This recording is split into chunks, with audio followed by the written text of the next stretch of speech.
కూటమి ప్రభుత్వం అధికారంలోకి వచ్చిన తర్వాత రాష్ట్రం అభివృద్ధి చెందుతుందని చింతలపూడి నియోజకవర్గం ఎమ్మెల్యే సొంగ రోషన్ కుమార్ అన్నారు. చింతలపూడి మండలం ఎండపల్లి పంచాయతీ మల్లేశ్వరం గుళ్లపల్లిలో ఎంజీఎన్ఆర్జీఎస్ నిధులతో 7.50 లక్షలతో నిర్మాణం చేసిన అంగన్వాడీ భవనం ప్రారంభించారు.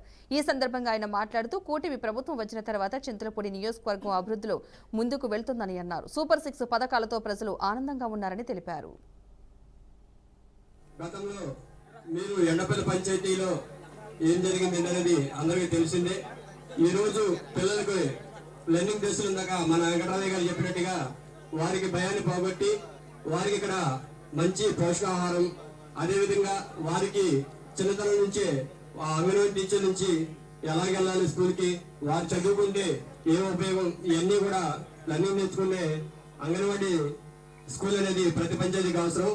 దానిలో భాగంగా మన కూటమి ప్రభుత్వం వచ్చిన తర్వాత సొంగ రోషన్ కుమార్ గారు అటు మన చింతలపూడి మండలం తీసుకున్నా, అదేవిధంగా చింతలపూడి నియోజకవర్గం తీసుకున్నా సరే ప్రతి విషయంలో అది అభివృద్ధి గాని సంక్షేమ పథకాలు గాని ప్రతిదీ కూడా పార్టీలకు అతీతంగా ప్రతి ఒక్కరికి చేరాలనేది ఆయన ఆశయం.